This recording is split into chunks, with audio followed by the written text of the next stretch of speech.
Assalamualaikum warahmatullahi wabarakatuh. We are from the third group and we will explain about stress words in English. The first, I'm Fatima Zara and I will explain about the definition of stress words. We talk about stress. Stress is an aspect of pronunciation that creates rhythm. Besides, stress and intonation represents a speaker's emotion, attention, and attitude. So, in English, we usually emphasize the content word. The content words themselves are words that carry meaning. Example of words such as the first adjective. In this adjective, there are happy, slow, quiet, and sad. Number two is verb. In there is jumping, walking, appearing, and feeling. Number three is function words. In function words, they fit into two. The first, namely, there are auxiliary verb. For example, will, can, and should. The second, verb modal. For example, might, can, and should. So that was the definition and use of stress in English. The next we will examine about the relationship between stress and syllable. Word content and not word function, and the word emphasis is pronounced louder, longer, and at higher pitch. Okay everyone, my name is Tegar and now I will explain about the divide of syllables or the divide of stress in the word where the word has two or more syllables. So let's just jump into the material. So here we have two words, edit and capital. So in terms of stress in English, we can see the place we have to stress the word from the dictionary.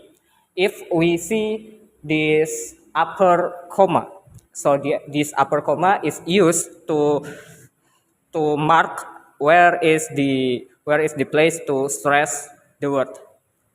And this upper comma you can see either in edit or capital. It's on the start of the word, so that means we have to include the stress in the start of the word also. In another word, we have to stress the word in the first or second syllables of a word. Let's take a further example. So in edit, we have to stress, we have to include the stress right after the vocal A. So it's not edit or edit, but edit. We have to include the stress right after say the word E. And in capital, we have to include the stress between the first and third syllables. So the sounds of the word capital will be cap with stress, and pital. It's not, let's say, maybe capital or capital, but it's capital. And you can see in this APA or in this linguistic alphabet that the word E is getting divided or parted. It's not included to another word in this IPA, and that is marked the place of stress in the word capital. Okay, so I have another explanation about how the stress is included to a word that have two or more syllables, and I have another material that is how to include the stress in some kind of long sentence. So I will explain right after this. So this is what I was talked about previously when I say that I will have a sentence, have examples of the divide of stress in a long sentence. So what we got here is short paragraph. You can see it. Last night we went to the store to buy bread, but the store was closed.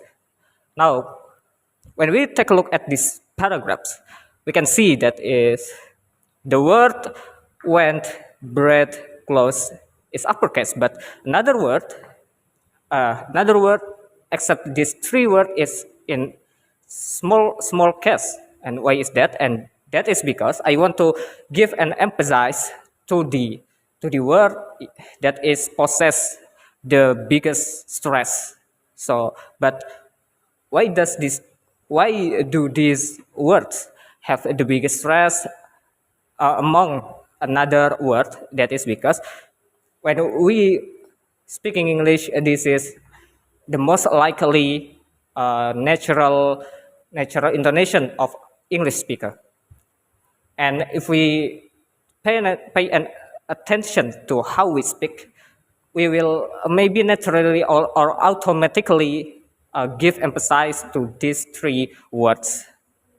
But to make it more clear, I maybe will just practice these paragraphs in front of you. Like, okay, so last night doesn't get de-emphasized because it's not in the end of intonation, but went is in the end of intonation, and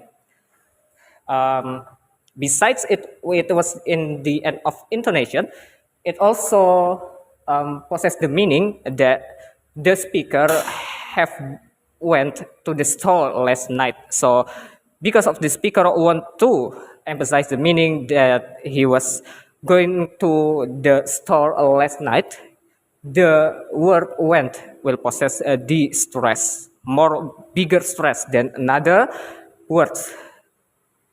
So how to read it? We will read it as last night we went to the store to buy bread. Bread is also have a meaning, and also in the end of intonation or the finish of your speak. So bread got bigger stress to the store to buy bread, but store was closed. Why does this word is get a bigger stress than another word? Is the reason behind it is just as the same as why bread, why went has the bigger stress than another word in these small paragraphs. So I think that's all from me. Thank you for attention, and the next discussion will be explained from Meliani, if I'm not mistaken.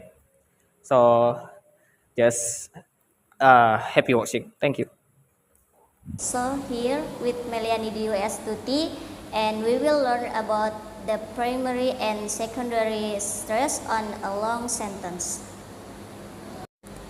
Even though content words almost always get stressed, if there are two content words close together, then there is a pattern to it.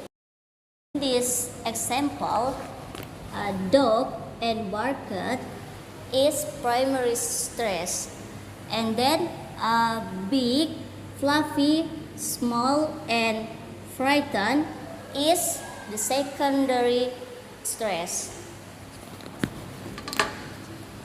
So we can see in this example, dog and barked is primary stress, and big, fluffy, small, and frightened is secondary stress.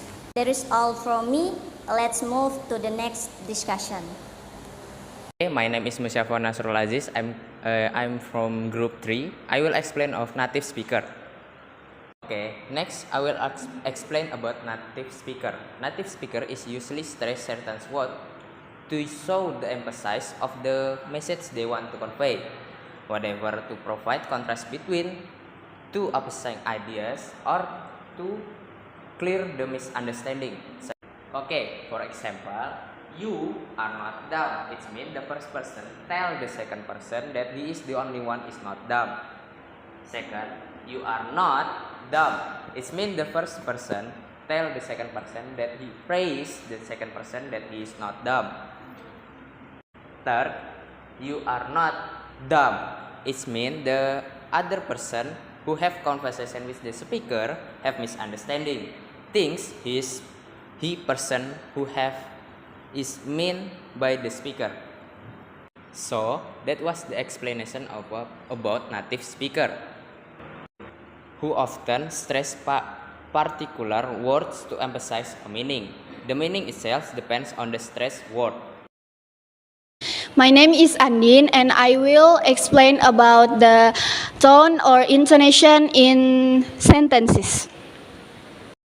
In intonation, there are two types of intonation, namely rising and falling intonation. In rising intonation, the intonation emphasizes as for the uncertainly.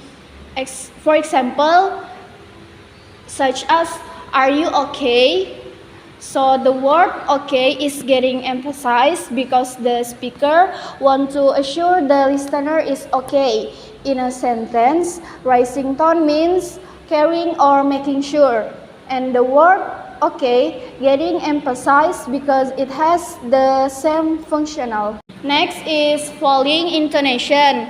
Usually, when we use making question such as finality or certainty, falling, for example, such as "Who sang the song?" So the word "song" is getting weakened because the speaker wants certainty in a sentence. Weakened tones mean doubting and unbelievableness, and the word "song" is getting weakened because it has the same function. Then there is falling and rising intonation. This is used when you need help. For example, when you need help, we will help you. The word "help" in the first sentence is getting emphasized, and the word "help" in the second sentence is getting weakened, and the function is as the same was explained earlier.